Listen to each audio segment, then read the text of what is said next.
दोस्तों कहानी शुरू होती है और हम बिल्लो बाजारू नाम की एक मोटी सी लड़की को देखते हैं जो कि अपने बॉडी बिल्डर बॉयफ्रेंड नील नपुंसक के साथ रशिया में रहती थी। नील नपुंसक एक स्विमिंग कोच था और बिल्लो बाजारू एक बेकरी में काम करती थी।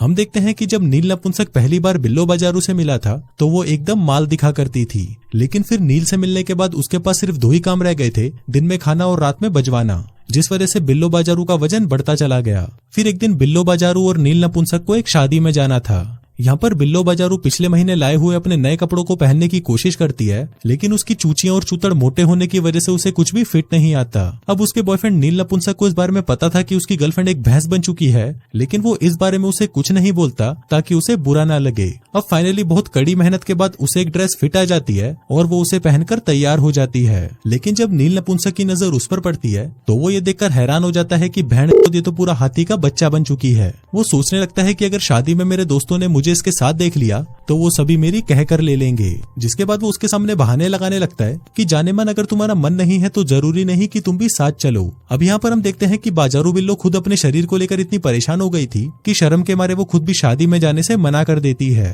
फिर नील नपुंसक के जाने के बाद बिल्लो बाजारू पूरी नंगी होकर अपना वजन चेक करती है तो वो देखती है कि वो पूरे 76 किलो की हो चुकी है। अब ये देखकर उसे बहुत बुरा तो लगता है, लेकिन फिर वो सोचती है कि माँ छूटे दुनियादारी। जिसके बाद वो मस्त सांडे के तेल में पकोड़े फ्राई करके खाने लगती है। फिर फोन चलाने के दौरान वो अपने बॉयफ्रेंड की शादी वाली फोटोज देखने लगती है। वो देखती है कि उसके बॉयफ्रेंड के आसपास जितनी भी लड़कियां हैं वो सभी उससे बहुत ज्यादा खूबसूरत और फिट हैं, जिसको देखकर बिल्लो बाजारू और भी ज्यादा दुखी हो जाती है। इसी दौरान उसके सामने एक वीडियो आती है जिसमें एक लड़की नील नपुंसक के गाल पर किस कर रही थी। अब ये देखकर उसकी गांड जल जाती है और वो जल्दी से तैयार होकर पार्टी के लिए निकल जाती है। वो वहां पर पहुंचती है और देखती है कि नील नपुंसक उस लड़की के साथ पार्टी में गांड मटका रहा है। अब ये देखकर बिल्लो बाजारू की और भी ज्यादा जल जाती है, जिसके बाद वो उन दोनों के बीच में जाकर डांस करने लगती है। अब उसे देखकर नील नपुंसक भी हैरान हो जाता है, लेकिन फिर भी वो अपना डांस जारी रखता है। अब वो दूसरी लड़की भी बिल्लो बाजारू को देखकर गुस्सा हो जाती है और वहां से चली जाती है। फिर डांस के बाद जब वो दोनों बैठकर खाना ठूस रहे थे तभी बिल्लो बाजारू नील नपुंसक से पूछती है कि तुम उस लड़की के साथ डांस क्यों कर रहे थे।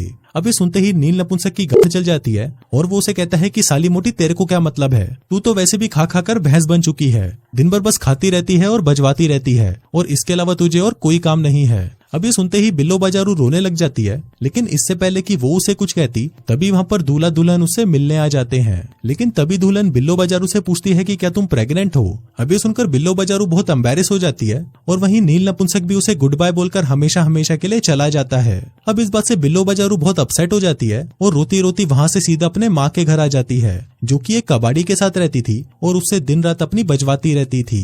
तभी बिल्लो बाजारू अपनी मॉम को बताती है कि नील नपुंसक ने मेरे से इसलिए ब्रेकअप कर लिया क्योंकि मैं मोटी हो गई हूँ। लेकिन इस पर उसकी मॉम कहती है कि तू मोटी थोड़ी ना है, तू तो भैंस बन चुकी है। अब ये सुनकर बिल्लो बाजारू की तो और भी गांड जलने लगती है और वो वहाँ से उठकर सोने चली जाती है। फिर अगली सुबह बिल्लो बाजारू को उसकी दोस्त चवन्नी का कॉल आता है और वो उसे अपने घर पर बुला लेती है। अब बिल्लो बाजारू अपने माँ के घर वापस नहीं जाना चाहती थी, इसलिए वो चवन्नी के घर पर ही रुकने का फैसला करती है और उसकी बालकनी में ही अपना बिस्तर लगा लेती है। इसके बाद वो नील नपुंसक के बारे में बुराई करने लगती है और कहती है कि उसकी लूली तो सिर्फ 2 इंच की थी, लेकिन फिर भी मैंने उसे कभी कुछ नहीं बोला, लेकिन मैं हल्की सी मोटी क्या हो गई, वो भेड़ का लोट तो मुझे छोड़कर चला ही गया।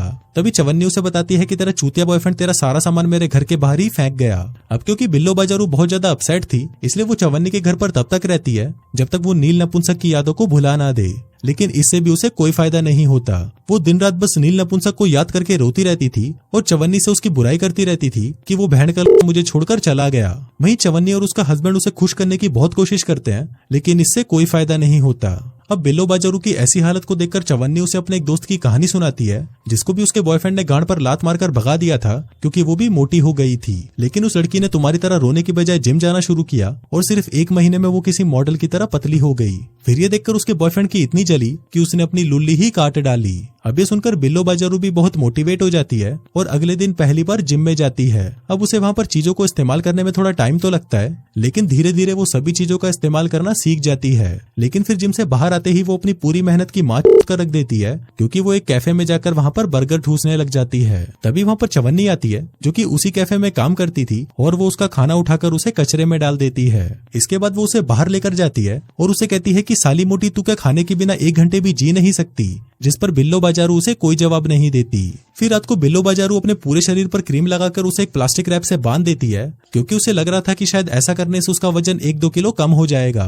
फिर कुछ देर बाद वो फ्रिज से कुछ चुरा कर खाने ही वाली होती है कि तभी चवन्नी वहाँ आती है और उसे कहती है कि भूखड़ी की तू फिर से शुरू हो गई। जिसके बाद अगली सुबह से वो फैसला करती है कि वो कुछ भी बाहर का खाना नहीं खाएगी, लेकिन उसके लिए करना और भी ज्यादा मुश्किल था, क्योंकि वो एक बेकरी में काम करती थी जहाँ पर चारों तरफ सिर्फ खाना पड़ा हुआ था। फिर एक दिन केक बनाते वक्त वो गलती से अपनी उंगली को चाट लेती है, जिसके बदले में वो एक्सरसाइज करने लगती है। इसके बाद हम देखते हैं कि अब दिन भर वो खाने को देखकर उसकी तरफ पागल होने लगती है, लेकिन फिर जैसे तैसे करके वो खुद को कंट्रोल कर लेती है। अब ऐसे ही कंट्रोल करते करते उसका एक दिन बीत जाता है जहाँ पर उसने कुछ नहीं खाया था। फिर शाम को वो एक कमरे में होती है जहाँ पर उसके सामने केक पड़ा हुआ था। अब बिल्लो बाजारू कुछ देर तक तो उस केक को घूरती रहती है और सोचती है कि बहन कुछ भी हो जाए, लेकिन मैं इस केक को नहीं खाऊंगी। लेकिन फिर उससे कंट्रोल नहीं हो पाता और वो एक ही बार में आधा केक खा जाती है। फिर घर आकर उसे एहसास होता है कि शायद उसे खाने की बीमारी है, इसलिए वो एक थेरेपिस्ट के पास जाती है, जहाँ पर सभी लोग उसी की तरह ही हर वक्त खाने के बारे में सोचते रहते थे। वहीं पर एक मोटा सा आदमी भी होता है जिसका नाम होता है गुड्डू गेंडा। अब बिल्लो बाजारू को सबके सामने अपना नाम बताने में बहुत शर्म आ रही थी, इसलिए वो खुद को एक जर्नलिस्ट बताती है जो कि उन जैसे लोगों पर कहानी लिख रही थी। अब वहाँ मौजूद सभी लोग अपनी बीमारी के लिए कोई ना कोई बहाना देने लगते हैं। वो ये मानते ही नहीं कि उन्हें कोई प्रॉब्लम भी है। अब ये देखकर गुड्डू गेंडा खड़ा होता है और सभी से कहता है कि हम सभी को सच का सामना करना ही होगा। हम लोग खुद से ही झूठ बोलकर अपनी बीमारी ठीक नहीं कर सकते। अब गुड्डू गेंडा को ये बात पता थी कि बिल्लो बाजारू भी झूठ बोल रही है। अब बिल्लो बाजारू को पता चल गया था कि उसका सच सबके सामने आने वाला है, इसलिए वो एक कॉल का बहाना लगाकर बाहर चली जाती है। फिर वो वहाँ से जाने लगती है, लेकिन तभी गुड्डू गेंडा उसका पीछा करने लगता है। जिसके बाद वो उसे पूछता है कि मेरे साथ खाना ठूसने चलोगी। अब बिल्लो बाजारू खाने के लिए कहाँ मना कर सकती थी, इसलिए वो दोनों एक कैफे में जाते हैं। फिर वहाँ पर गुड्डू गेंडा बिल्लो बाजारू से कहता है कि हम दोनों को एक दूसरे का फिटनेस स्पॉन्सर बनना चाहिए, जिसमें उन्हें कुछ भी खाने से पहले एक दूसरे से पूछना होगा और एक दूसरे का साथ देना होगा। अब बिल्लो बाजारू को ये सब करना थोड़ा अजीब लग रहा था, लेकिन लास्ट में आकर वो मान जाती है। फिर अगले दिन से वो दोनों हर सुबह पार्क में दौड़ने लगते हैं और जैसे जैसे दिन बीतते हैं बिल्लो बाजारू को एहसास होता है कि गुड्डू गेंडा एक अच्छा इंसान है और वो अपने मोटापे की वजह से खुद को बुरा महसूस नहीं करवाता। अब उसके साथ रहकर बिल्लो बाजारू भी खुद से प्यार करना सीख जाती है। अब धीरे धीरे बिल्लो बाजारू का वजन कम होने लगता है और इसके साथ ही जब भी वो उदास होती है तो वो गुड्डू गेंडा के साथ गला फाड़कर जोर से चिल्लाती है, जिससे उसे बहुत अच्छा लगता है। दरअसल बिल्लो बाजारू सिर्फ ये चाहती थी कि नील नपुंसक उसे फिर से पसंद करने लगे, लेकिन इस बात से गुड्डू गेंडे को बहुत जलन होती थी। फिर 1.5 महीने बाद वो चेक करती है कि उसने अपना 10 किलो वजन कम कर लिया है, जिसके बाद वो नील नपुंसक से मिलने का प्लान बनाती है। वो स्विमिंग पूल पर जाती है और गलती से नील नपुंसक से टकराने की एक्टिंग करती है, जिसको देखते ही नील नपुंसक की गांड फट जाती है। इसके बाद वो दोनों स्विमिंग पूल में जाते हैं और वहाँ पर पानी में खेलने लगते हैं। अब उन दोनों के बीच में सब कुछ सही चल रहा था कि तभी वहाँ पर वो शादी वाली लड़की आती है जिसका नाम चमेली होता है और वो खुद को नील नपुंसक की गर्लफ्रेंड बताती है। अब ये देखते ही बिल्लो बाजारू का दिल फिर से टूट जाता है, जिसके बाद वो एक क्लब में जाती है और रात भर दारू पीकर पार्टी करती है। फिर अगली सुबह जब उसकी आंख खुलती है तो वो देखती है कि वो पूरी नंगी गुड्डू गेंडे के बेड पर पड़ी हुई थी। अब ये देखकर वो घबरा जाती है, लेकिन तभी गुड्डू गेंडा उसे कहता है कि उसने उसके साथ कुछ भी नहीं किया, क्योंकि उसका तो खड़ा ही नहीं होता। दरअसल पिछली रात तुम दारू के नशे में एक अनजान आदमी से अपनी पिंकी पिटवाने उसके घर जाने वाली थी, लेकिन तभी गुड्डू गेंडा सही समय पर वहाँ पर पहुँच गया और एक घुसंड खाकर वो बिल्लो बाजारू को बचा लाया। इसके बाद बिल्लो बाजारू अपने माँ के घर जाती है, जहाँ पर वो अपनी माँ से कहती है कि वो नील नपुंसक का दुख अभी भी नहीं भुला पाई है। अब ये सुनकर उसकी माँ कहती है कि जब वो छोटी थी तो बिल्लो बाजारू के पापा भी उसे अकेले छोड़ गए थे और शायद इसी वजह से वो नील नपुंसक के दर्द को नहीं भुला पाई। अब ये सुनते ही बिल्लो बाजारू अगले दिन अपने बाप से मिलने के लिए निकल पड़ती है। अब क्योंकि रास्ता लंबा था तो वो गुड्डू गेंडे को ड्राइवर बनाकर अपने साथ ले जाती है।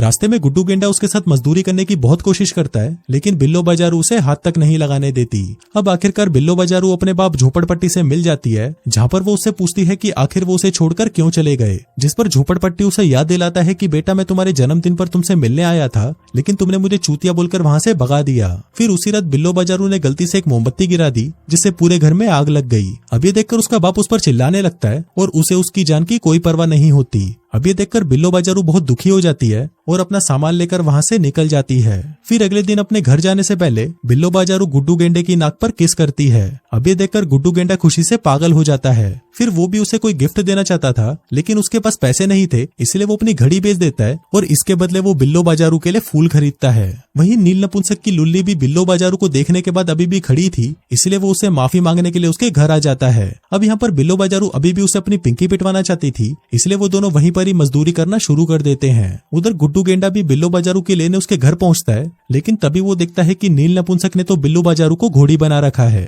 अब ये देखकर वो बहुत दुखी होता है और वहां से चला जाता है। उधर मजदूरी के बाद बिल्लो बाजारू को एहसास होता है कि अगर कल उसका वजन फिर से बढ़ गया तो ये चूतिया तो उसे फिर से छोड़कर चला जाएगा, इसलिए वो नील नपुंसक से कहती है कि भोसड़ी के चला जाए यहाँ से। इसके बाद बिल्लो बाजारू गुड्डू गेंडा के घर पर जाती है, लेकिन तभी गुड्डू गेंडा उसे रंडी बोलकर वहां से भगा देता है। वो कहता है कि अब तुम पतली हो गई हो ना, इसलिए अब तुम्हें मेरी कोई जरूरत नहीं। फिर अगली सुबह बिल्लो बाजारू का बाप उससे मिलने आता है और जिंदगी भर एक बुरा बाप होने के लिए वो उससे माफी मांगता है, जिसके बाद वो ठीक वैसा ही भाईजान जैसा डांस करने लगता है जैसा कि वो बचपन में उसके साथ करता था।